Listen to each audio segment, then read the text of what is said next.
안녕하세요. 신앙송과 책 읽기 서태연 TV입니다. 오늘은 천재 과학자의 감동적인 천국 체험기 스웨덴보리의 위대한 선물을 읽어드리겠습니다. 스웨덴보리 연구회 편역 다산 초당 출판입니다.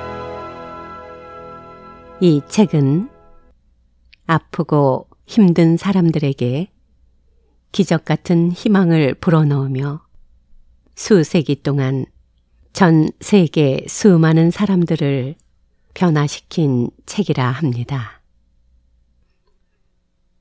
미국 맥농아 저술가이자 사회복지 사업가 헬렌 켈러는 나는 더 이상 외롭지도 슬프지도 않았습니다. 스웨덴보리를 알고 나서 영원히 죽지 않고 사는 천국이 있음을 알았기 때문입니다. 그리고 내가 천국에 가면 나는 더 이상 장애인이 아닌 것도 알았습니다. 그뿐만 아니라 내가 다시 젊음으로 돌아가 청춘으로 영원히 살 수 있다는 것도 알았습니다. 나는 그의 저서를 읽은 후 죽는 것이 두렵지 않게 되었습니다. 라고 말합니다. 순수 이성 비판의 저자 에마뉴엘 칸트는 인류 역사상 스웨덴보리와 같은 인물이 있으리라고는 상상조차 못했다. 또한 미래에도 그런 인물이 나타나리라고 생각하지 않으며 그 수수께끼 같은 능력에 대해서는 놀라울 뿐이다. 라고 말한다. 스위스의 심리학자이며 정신병 학자인 칼 구스타프 융은 스웨덴보리는 위대한 과학자이며 동시에 위대한 신비주의자였다. 그의 생애와 저서는 나에게 무한한 감동을 실어다 준다. 라고 말한다. 추리소설 셜록 홈즈의 저자 아더 코난 도일은 스웨덴의 위대한 선견자 스웨덴보리는 천상의 문제에 대해 새로운 지식을 우리에게 전달해 준 아버지라고 일컬어질 만하다. 떠오르는 영적인 지식의 햇살이 처음 이 땅을 비추기 시작했을 때 그 햇살은 보통 사람들을 비추기 전에 가장 드높게 우뚝 선 사람의 마음을 먼저 밝혀주었다. 그 마음의 산봉우리가 바로 스웨덴보리다. 라고 말한다. 20세기 일본의 대표적 불교학자 스즈키 다이세츠는 스웨덴보리는 북구의 아리스토텔레스요, 서양의 붓다입니다. 우리는 그의 깨달음에 귀 기울여야 합니다. 라고 말한다. 그럼 구독과 좋아요 꼭 잊지 마시고 무엇 때문에 이렇게 많은 역사적 인물들이 스웨덴보리에게 찬사를 보냈는지 함께 귀 기울여 느껴보시기 바랍니다.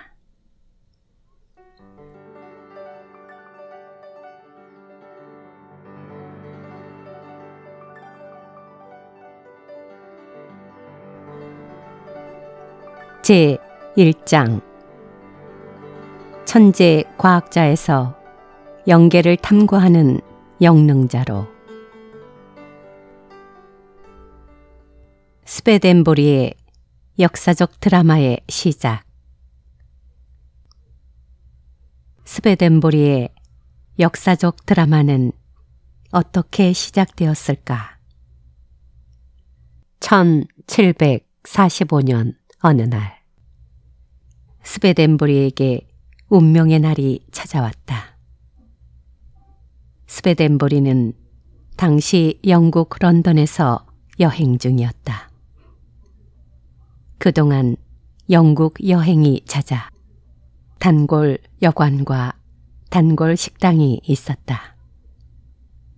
스베덴보리는 여느 때처럼 단골 식당에서 저녁 식사를 하고 있었는데 그곳에서 그 불가사의한 일이 시작되었다.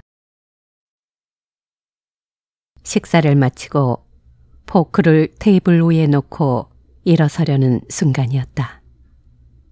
난데없이 스베덴보리가 식사를 하던 식당 쪽으로 오색 찬란한 무지개가 비치더니 곧이어 태양빛의 10배쯤 되는 강렬한 빛이 비치는 것이었다. 스베덴보리는 눈이 부셔 눈을 뜰 수도 없었고 기절할 정도로 놀라 정신이 없었다. 그러던 잠시 후 그 빛 가운데서 금빛 찬란한 흰색 로브를 입은 한 인물이 빛을 발하며 모습을 드러냈다. 스베덴보리가 한 번도 본 적이 없는 신비한 느낌의 인물이었다. 그가 입을 열었다. 그대여. 그 한마디를 남기고 그는 거짓말처럼 사라지고 말았다. 그가 사라진 뒤로도 식당 안엔 구름과 안개가 자욱했고 스베덴보리는 그 안개 속에 휩싸여 있었다. 그리고 잠시 후 언제 그랬냐는 듯이 구름과 안개가 사라지고 스베덴보리는 무엇에 홀린 사람처럼 멍하니 식당에 혼자 서 있었다. 스베덴보리는 가까스로 정신을 차리고 황급히 여관방으로 돌아왔다. 방으로 돌아온 그는 조금 전 식당에서 있었던 기이한 경험을 떠올렸다. 내가 헛것을 볼 정도로 몸이 안 좋은가?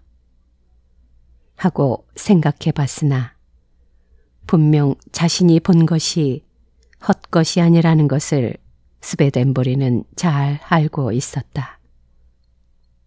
고심하던 그는 곧 잠이 들었다.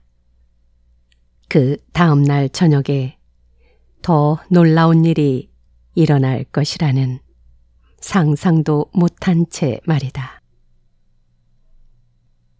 그 다음 날 밤 스베덴보리가 잠을 자기 위해 침대에 막 누우려고 할 때였다.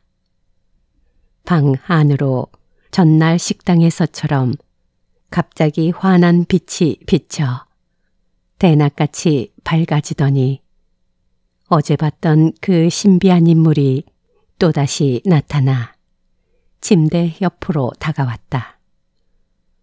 놀란 스베덴보리는 몸을 떨었다. 그런데 그 신비로운 인물은 준엄한 어조로 스베덴보리에게 다음과 같이 말하는 것이었다. 놀라지 마시오.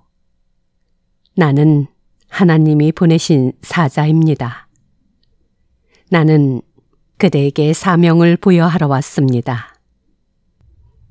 나는 그대를 사후세계인 영의 세계로 안내할 것입니다.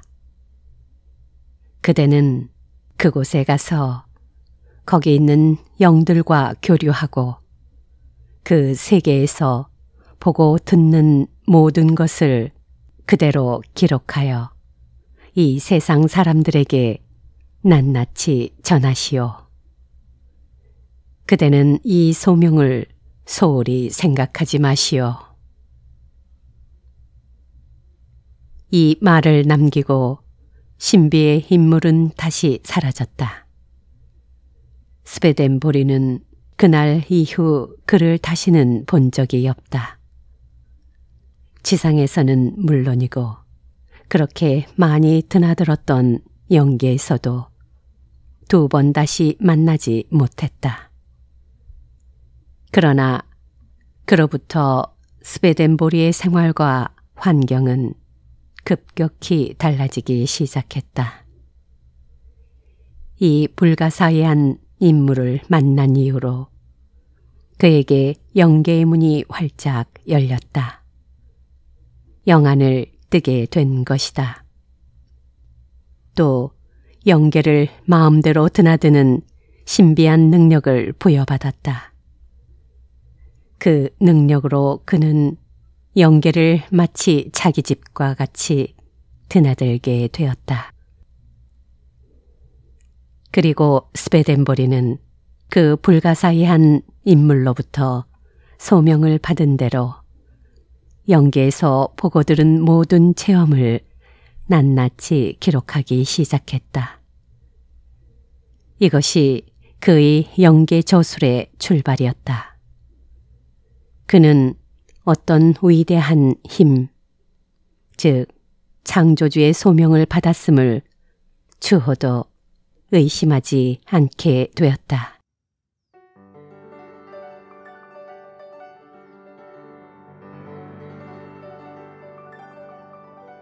영계로 가는 죽음의 기술을 습득하다.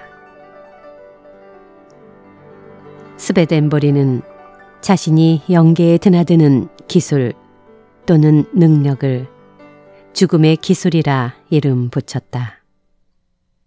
이 능력은 지상에 그의 육체를 죽은 상태로 놔두고 영적인 몸, 곧 영체를 육신으로부터 분리시키는 것이다. 그리하여 죽은 사람처럼 영인이 되어 완벽한 영체로 영계에 가는 것이다. 보통 사람들도 이 죽음의 기술을 한번 경험한다. 그것은 바로 임종 때이다. 죽는다는 것은 자신의 영체가 육신으로부터 분리되는 것을 말한다. 그리고 분리된 육신은 땅에 묻혀 흙으로 돌아간다. 그러나 그렇다고 그가 죽은 것은 아니다. 참 생명은 모두 영체 쪽에 실려 있기 때문이다.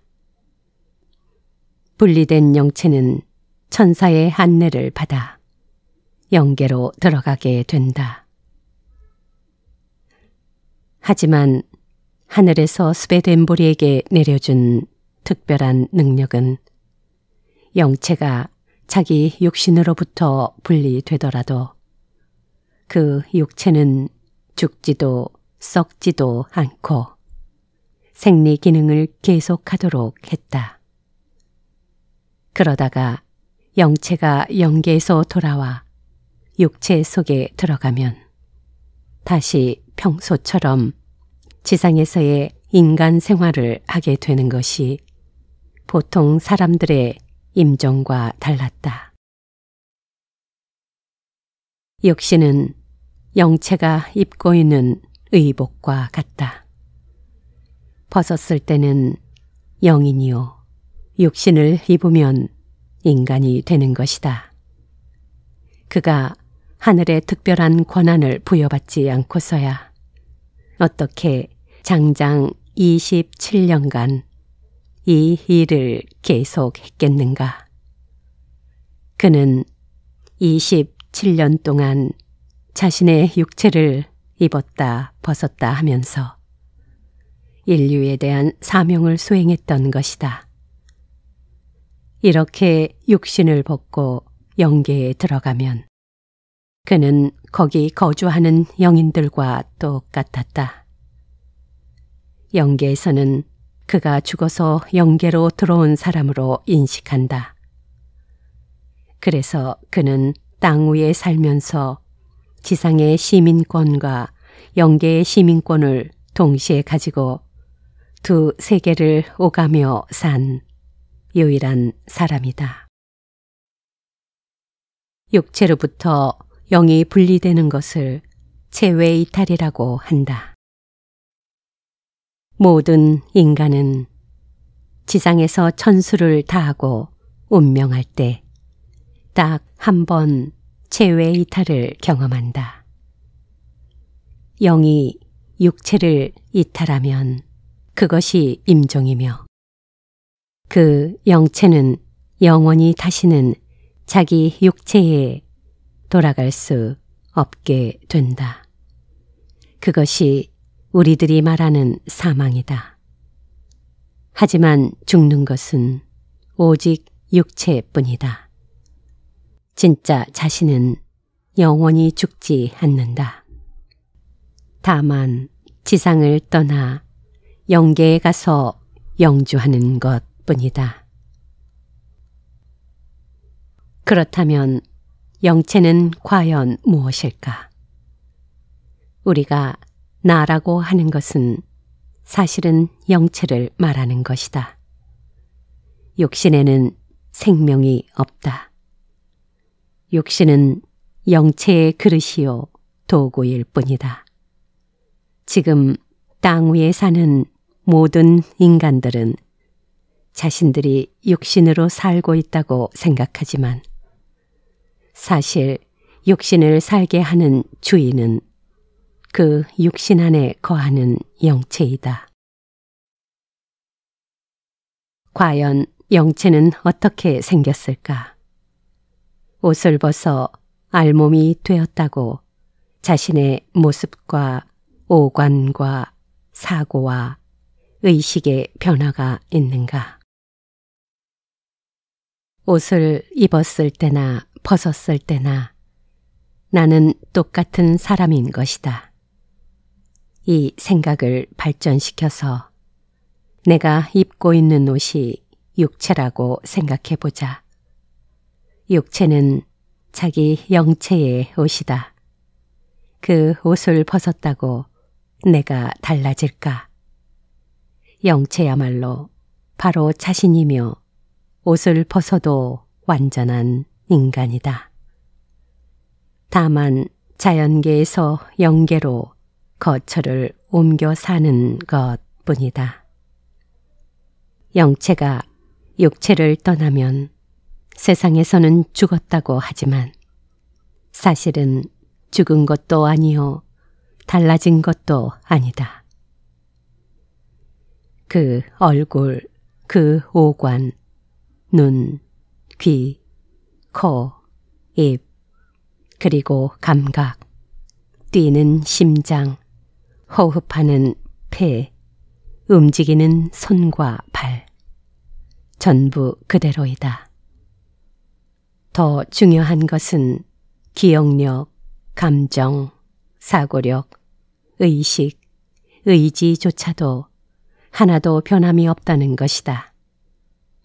다만 육신을 입고 있을 때는 육신이 물질이기 때문에 영체에 부담이 된다. 물질이 아니라 영적 재료로 만들어진 영체는 육신보다 더 완벽하다. 육체를 벗음으로써 두뇌는 수십 배 더 명석해지고 오관은 육신으로 있을 때보다 훨씬 더 정확하고 예민해진다. 그리고 육신이 없는 영체는 영적 능력을 행사한다. 영체는 시간과 공간을 느끼지 않는다. 영체의 이동 속도는 빛의 속도보다 빠른 생각의 속도이다. 그래서 수천억 마일리 멀리 있는 영계도 생각의 속도로 이동하고 왕래한다. 영인들의 대화는 생각의 대화이다. 상대방이 무엇을 생각하면 서로 그 생각을 읽는다. 이것을 상념의 대화, 또는 텔레파시라고 한다. 스베덴보리는 영계에 들어가면 그곳에 있는 태고 쪽 사람들과는 물론 세계 각지에서 온 모든 영인들과 언어의 장벽 없이 자유자재로 대화할 수 있었다.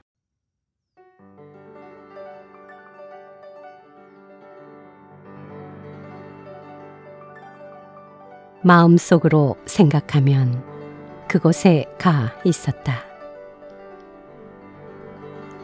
스베덴보리는 맨 처음 영계로 들어갈 때의 경험을 다음과 같이 말했다. 나는 내 육신으로부터 내 의지를 가지고 이탈했다. 그 순간 내 영체는 내 육신이 누워있는 침대의 천장에서 육신을 내려다보고 있었다.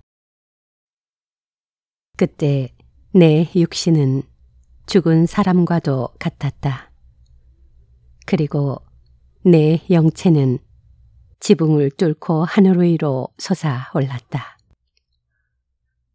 모든 물질적 사물, 예를 들면 문이나 벽, 천장, 지붕 등 설사 그것이 돌이나 강철이라 할지라도 내 영체는 자유자재로 그 사물을 통과해 갔다. 아무것도 파괴하지 않고 지붕 위 20에서 30m 상공에서 내 육체를 내려다보니 내 목이 침대의 머리 쪽에 너무 닿아 있어서 목이 구부러져 있었다. 저렇게 누워있다가는 내가 돌아갈 때까지 목이 졸려 질식할 수도 있겠는걸 하고 생각하는 순간 내 육신은 침대 위에 바로 뉘어졌다. 이것은 내 육신의 의지로 된 것이 아니라 내 영체의 의지로 육신을 움직인 것이었다. 영인이 되면 생각은 곧 힘이었다. 그 다음 내 영체는 천국에서 온 안내 영인을 따라 영계의 원하는 곳으로 비상했다. 나는 순간적으로 가고 싶은 곳에 가 있었다. 내가 마음속으로 생각하면 벌써 나는 그곳에 가 있는 것이었다. 나는 천국뿐만 아니라 지옥에도 많이 드나들었다. 그 모든 내용이 이 책 안에 있다. 그러나 지옥에 가면 악령들이 나를 해치려고 했다. 그래서 내 곁에는 항상 나를 안내하는 영인뿐만 아니라 나를 보호하는 수호령이 따라다녔다. 나는 이런 선영들의 보호가 없었더라면 27년간 내 사명을 다하지 못했을 것이다. 스베덴보리는 덧붙여 자신의 체험을 읽기에 앞서 다음의 원칙을 머리와 가슴에 새겨야 한다고 강조했다. 이것들은 절대 진리이며 이 절대 진리를 알고 나서야 그가 전하고자 하는 바를 이해할 수 있기 때문이다. 첫째, 영계는 존재할 뿐만 아니라 창조주께서 창조하신 것이다. 태초부터 지구에 왔다 간 모든 사람은 한 사람도 소멸되지 않고 모두 영계에서 살고 있다. 둘째, 사람의 몸은 사실은 둘이다. 하나는 육신이요, 하나는 영체이다. 땅 위에서는 육신 속에 영체가 거주하고 있으며 생명은 모두 영체 쪽에 있다. 육신은 영체의 도구일 뿐이다. 셋째, 사람이 지상에서 죽으면 자연히 영체는 육신으로부터 분리된다. 그것을 체외이탈이라고 하며 세상에서는 사망이라 말한다. 그러나 사람은 결코 죽지 않는다. 죽는 것은 육신뿐이요 영체는 영계로 이동해 영생하게 된다. 이 천리 법도는 아무도 어길 수 없다.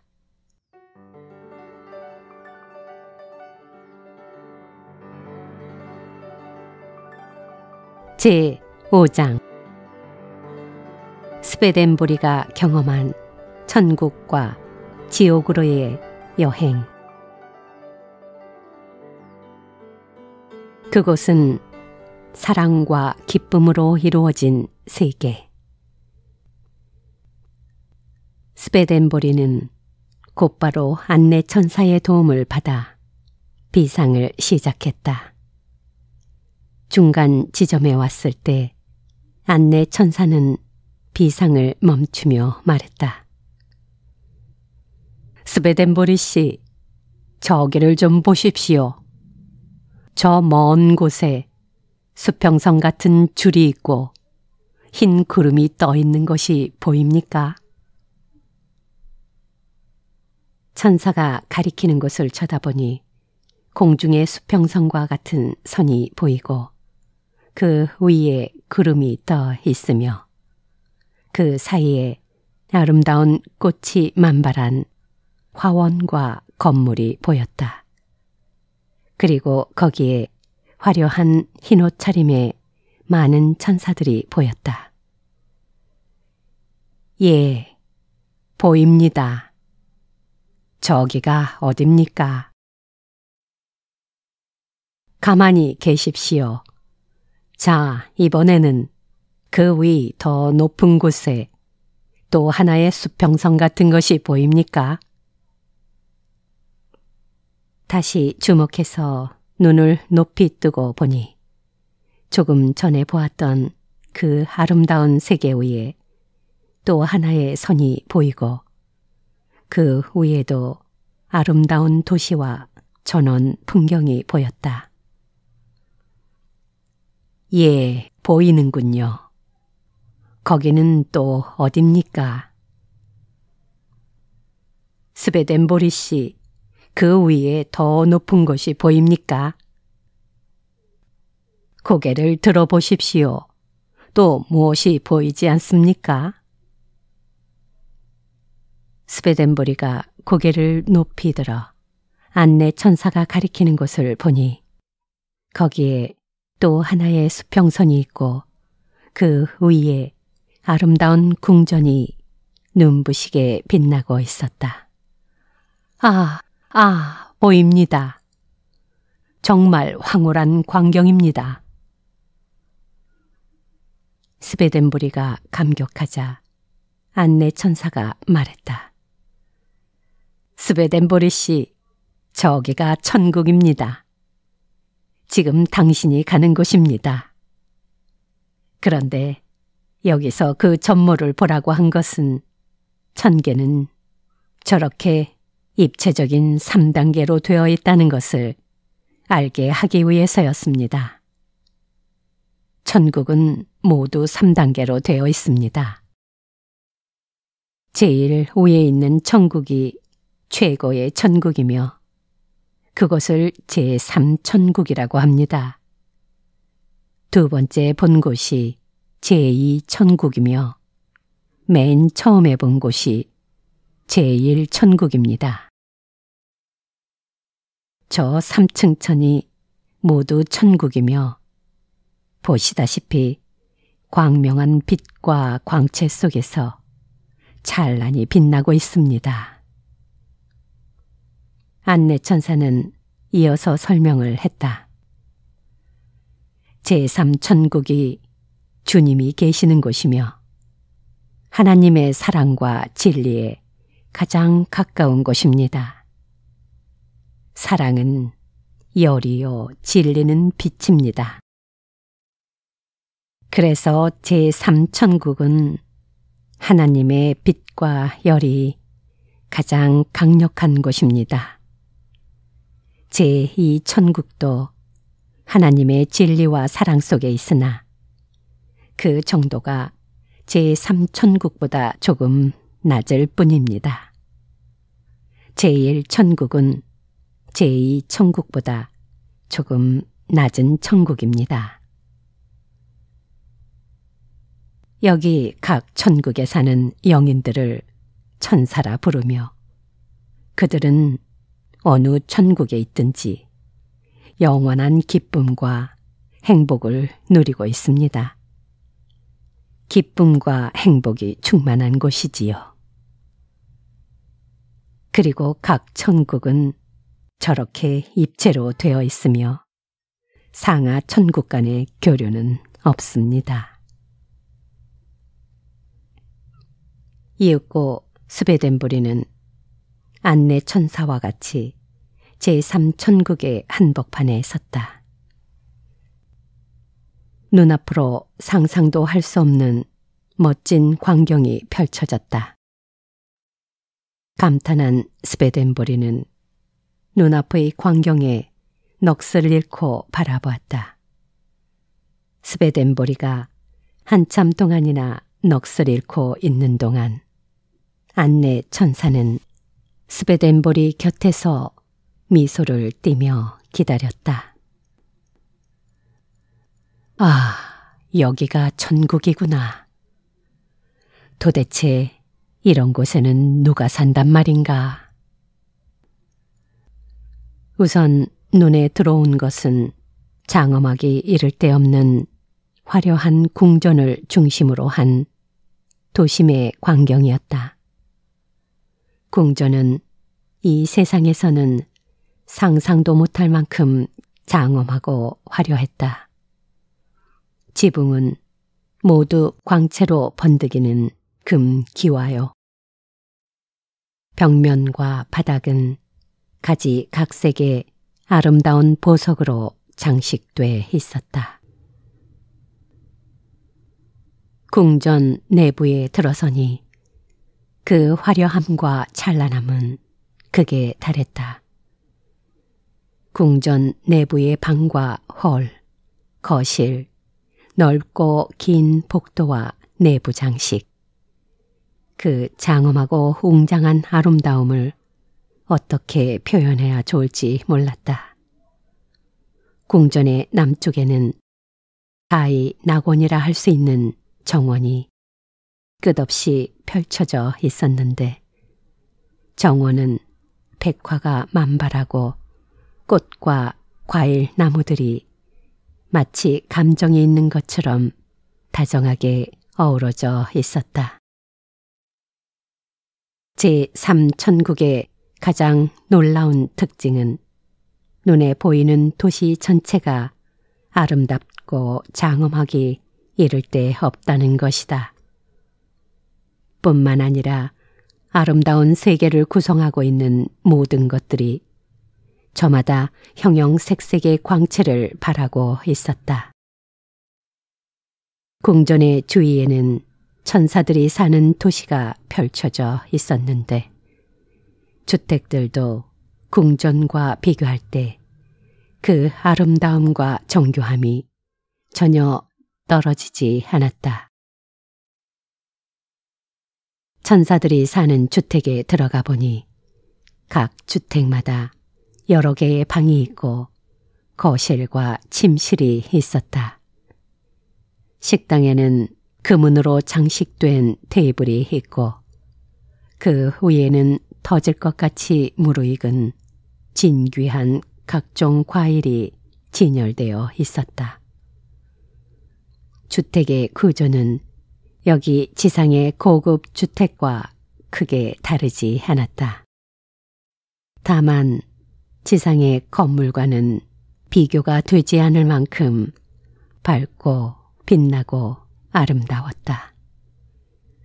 천국의 각 주택에는 반드시 주위를 둘러싼 정원이 있었는데 정원에는 꽃이 만발하고 동시에 큰 수목과 포도원도 있으며 생기가 넘쳐 흘렀다. 천국의 주민들, 즉 천사들의 거주지는 질서 있게 구획 정리가 되어 있었는데 그것을 잇는 도로는 우리가 생각하는 아스팔트 도로가 아니라 하나하나가 한 폭의 주단이었다. 먼 곳으로는 푸른 산과 호수가 있고 논밭도 보이고 목장도 있었다. 집집마다 행복한 천사들이 살고 있었으며 그들은 스베덴보리를 반갑게 맞아 주었다. 인사를 나누는 천사들의 미소와 친절은 과연 이곳이 천국이구나 하는 것을 실감케 했다. 스베덴보리는 어쩌면 그렇게 내 집에 온 것처럼 평안하며 내 가족을 만나는 것처럼 기쁠 수 있을까 하고 생각했다. 천국의 영인들이 입고 있는 의상은 지상과는 달리 아름답게 수가 놓여 있고 옷 전체에 보석이 빛나고 있었다. 영인들의 옷은 대개 눈과 같이 희며 영락없이 광채가 나고 있었다. 거리마다 빛이 충만하고 영인들의 얼굴에는 행복이 가득 넘쳤다. 스베덴보리가 가장 놀란 것은 천국에 노인이 없다는 것이었다. 또 어린이도 없었다. 천국의 영인들은 모두가 청춘 남녀로 20대에서 30대로 보였으며 집집마다 부부가 한 단위가 되어 사랑의 감미로운 환희 속에 살고 있었다. 그곳의 여자 천사들은 상상도 할 수 없을 만큼 아름다웠다. 오죽하면 스베덴보리가 지상의 어떤 화가도 그 아름다움을 그릴 수 없다고 했을까. 천국의 미는 화장이나 성형으로 꾸며진 외적인 것이 아니라 내면에서 우러나오는 본연의 미였다. 거리의 천국 천사들의 행동은 경건하고 부드러웠으며 모두가 생기가 넘쳐 흘렀다. 스베덴보리가 만난 천사들은 초면임에도 불구하고 10년직이나 다름없는 친밀함을 느끼게 했다. 안내 천사는 그제야 입을 열었다. 잘 보셨습니까? 스베덴보리 씨.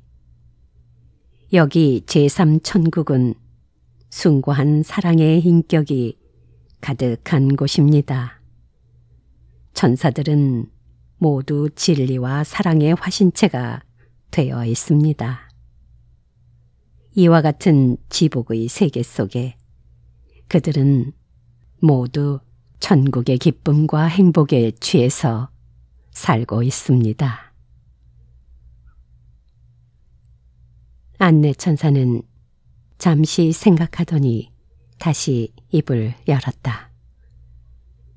스베덴보리 씨, 여기 천국인이 즐기는 삶은 지상의 인간들이 즐기는 관점과 많이 다르다는 것을 알아야 합니다. 지상에서의 즐거움은 감각적 즐거움, 즉 눈으로 보고 귀로 듣고 손으로 만지며 느끼는 즐거움입니다. 그러나 천국의 즐거움은 내면에서 우러나오는 기쁨입니다. 물질적 향락이 아니라 영적인 환희와 행복인 것입니다. 천국 세계가 이렇게 아름답고 황홀한 것은 천국인의 마음이 보시는 바와 같이 아름답고 사랑스럽기 때문입니다. 외부에 보이는 것은 내부의 모양과 일치합니다. 외적 환경은 여기 사는 천국인의 내부의 표현인 것입니다. 겉으로 보시는 아름다움은 모두가 천국의 내면을 거울로 비춰낸 것이라는 말이지요.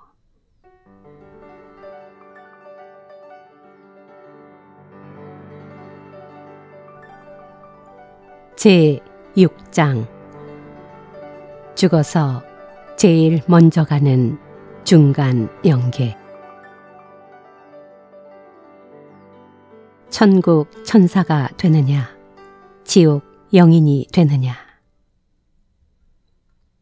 스베덴보리가 안내하는 영계 탐방기에는 천국과 지옥 말고도 중간 영계라는 중요한 곳이 있다.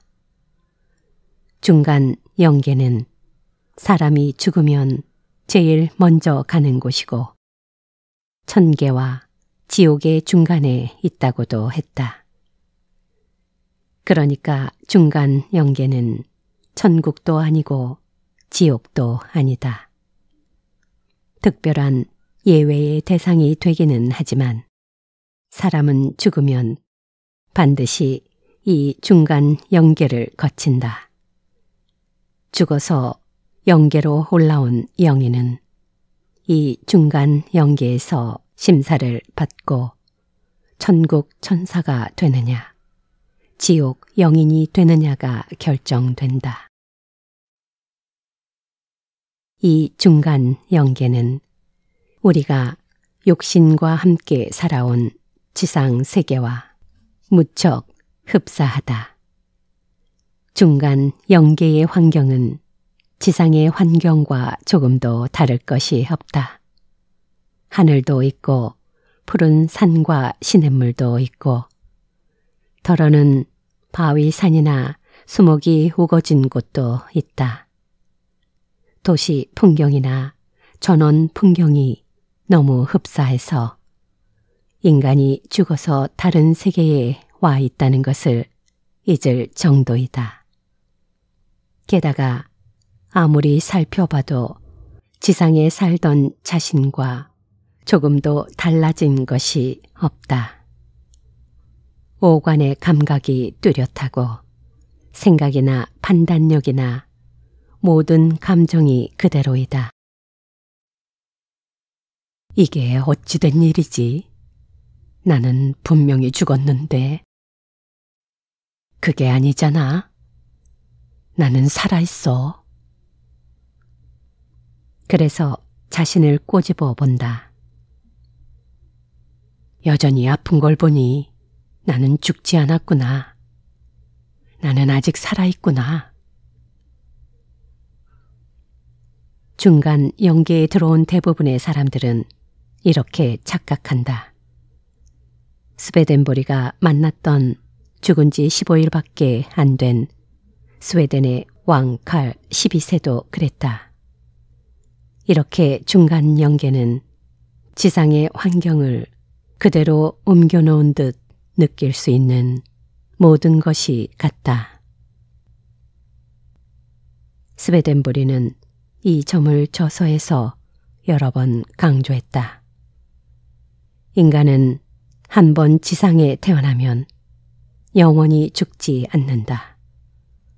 다만 지상에서 수명을 다하면 마치 옷을 벗듯이 육신을 지상에 벗어놓고 영계로 이주하는 것뿐이다. 고치에서 탈피한 나비처럼. 중간 영계에 온 영인들은 서서히 변화를 깨닫기 시작한다. 보고 싶은 가족을 찾지만 처음에는 어디서도 보이지 않는다. 그러다가 최근에 돌아가셨던 할아버지, 할머니가 나타나고 얼마 전에 잃은 아들이나 딸이나 부인이 나타난다. 거기서 땅 위에 살아있는 가족이 아닌 영계에 먼저 갔던 가족들과 만나 재회의 기쁨을 맛보게 된다. 그제야 아, 내가 지상에 있지 않고 영계에 와 있구나 하고 깨닫게 된다. 그 다음은 모습이 조금씩 달라지는 것을 느낀다. 처음 중간 영계에 가면 할아버지는 할아버지의 모습, 아버지는 아버지의 모습, 젊은이는 젊은이의 모습, 모두가 지상에서 살던 때와 똑같은 모습을 하고 있다. 즉, 사람이 영체가 된 직후의 모습은 욕심만 벗었지 지상에서와 다른 것이 없다.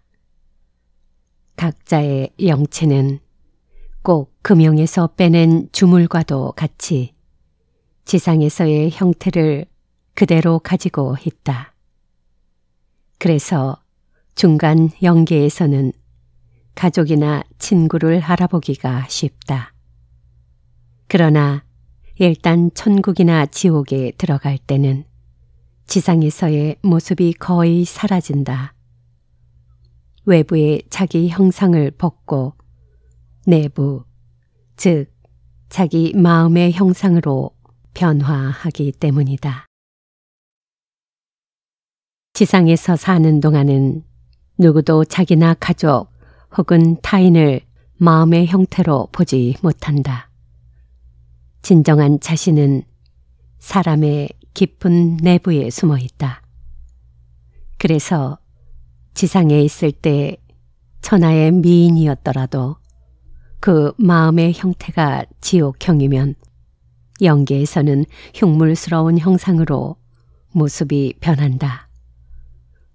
반대로 그 마음이 천국형일 때는 지상에서는 상상도 못했던 아름다움으로 용모가 바뀌게 된다. 외부가 사라지고 내부가 겉으로 드러나는 것이다. 천계에 들어가는 자는 청춘으로 돌아가기 시작한다.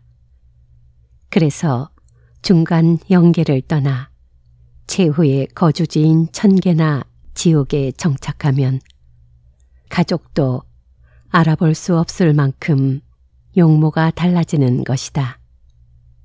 그러나 가족이 같은 천계에 와 있으면 상념을 통해 얼마든지 서로 보고 만날 수 있다. 다만 천계와 지옥 간에는 절대로 교통할 수 없고 만날 수도 없다. 한 가족이 큰 참사나 교통사고로 같이 사망했을 경우 중간 영계에서는 모두 같이 한 가족으로 어울려 생활한다. 그리고 어린아이들은 끝까지 엄마나 아빠와 함께 있고 싶어 한다. 그러나 중간 영계에서는 모두 3단계를 거치는데 이때 변화가 일어난다. 제1단계, 제2단계를 거치는 동안 그들의 영적인 진면목이 확연히 드러나게 된다. 이와 함께 점점 지상에서 맺었던 가족의 유대가 약해지고 새로운 영적 유대 관계가 형성된다. 그래서 가족 모두가 천계에서 같은 공동체에 정착하는 경우는 많지 않다. 부부라도 죽는 시기가 다를 수밖에 없다.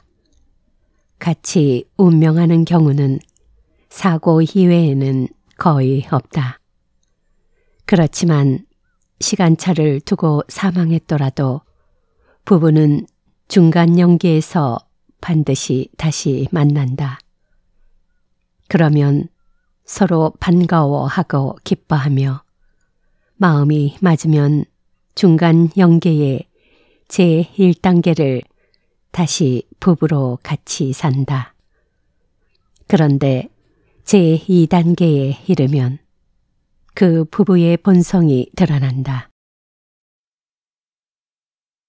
지상에서 결혼애로 살고 영적으로 하나가 되었으며 순교를 지켜온 부부는 천국 부부로서 그대로 천계로 직행하지만 그렇지 못한 부부는 제2단계에 이르러서는 원수지간이 되기도 하고 서로에게 흥미를 잃기도 한다.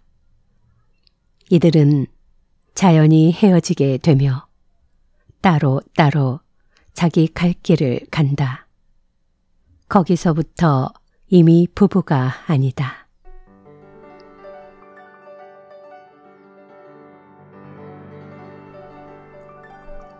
육체를 벗고 영적인 실체로 육체를 벗은 영들이 중간 영계에 들어와서 겪는 3단계는 다음과 같다. 외부의 상태가 벗겨지는 1단계, 내부의 상태가 드러나는 2단계, 천계에 들어가기 위한 교육을 받는 3단계이다. 제1단계는 외부 상태가 벗겨지는 단계이다. 인간이 지상에 살 때도 내부와 외부가 있었다. 외부는 육체요, 내부는 영체이다. 그런데 죽어서 영계에 가면 그 육체를 벗고 완전히 영적인 실체로 들어간다. 그러나 막 영계에 도착했을 때는 지상에서와 똑같은 몸을 가진다. 중간 영계의 제1단계에서도 내부와 외부가 있다. 내부는 물론 순수한 영체이다. 그런데 여기서의 외부는 육체를 가지고 살았을 당시 육체와 하나 되기 위해 가지고 있던 영적인 외부를 말한다. 그래서 중간 영계에 와서도 이 외부가 내부를 가리고 있어 순수한 내부가 금방 드러나지 않는 것이다. 그래서 제1단계는 이 영적인 외부가 벗겨지는 단계이며 이는 마치 거울 위에 오랫동안 붙어있던 먼지와 때를 벗겨내어 맑은 거울이 완전히 드러나게 하는 것과 같다. 중간 영계에는 방대한 수요의 영인들이 와 있으며 매일같이 엄청난 숫자의 신참 영인들이 지상에서 올라온다. 중간 영계에 머무르는 기간은 일정하지 않다. 어떤 영인은 일주일밖에 머무르지 않지만 어떤 영인은 몇 년을 중간 영계에서 머무르기도 한다. 그러나 그 기간이 아무리 길어도 30년을 넘어가지는 않는데 이것은 중간 영계 전체로 보았을 때이고 제1단계에서는 길어도 1년 이상 머물지 않는다. 그런데 여기에도 특별한 경우가 있다.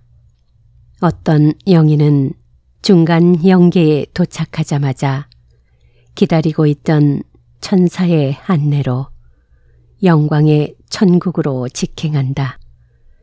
이와 같은 경우는 극히 드물지만 지상에 있을 때에 완전히 천국의 질서대로 살았다면 가능하다.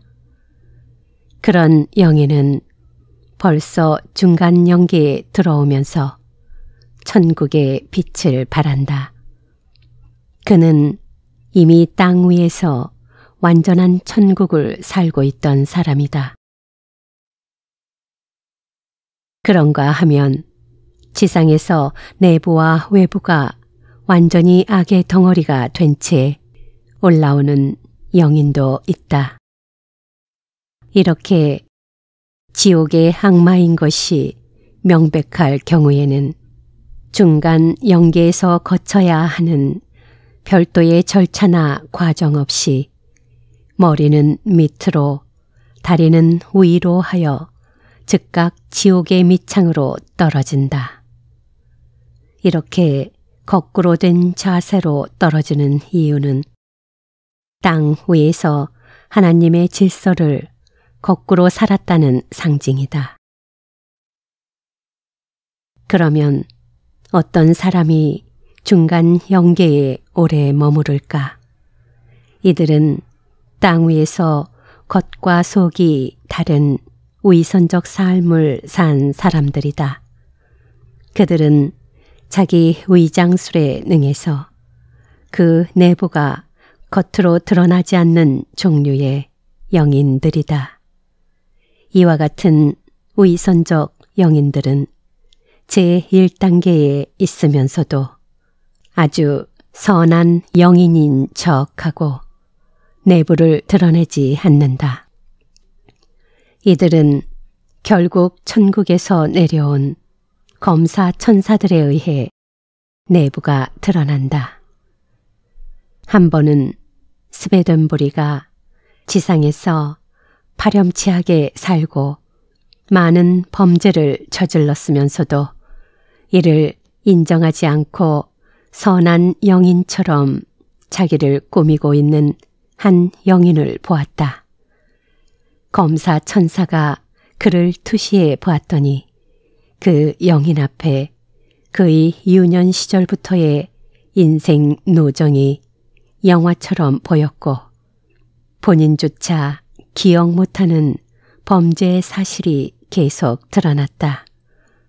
그 많은 범죄 중에 가장 두드러진 것은 음란과 밀통의 죄였다. 이 영인은 즉각 지옥으로 보내졌다. 영계에서는 땅 위의 사실이 하나라도 드러나지 않는 것이 없다. 그러면 그것은 누가 어떻게 기록하는 것일까? 영계에 그 많은 컴퓨터가 있을까 하고 생각할 수 있다. 그러나 영계에서는 개인의 생활상을 기록할 필요가 전혀 없다. 영체가 곧 컴퓨터요, 기록 메모리이다.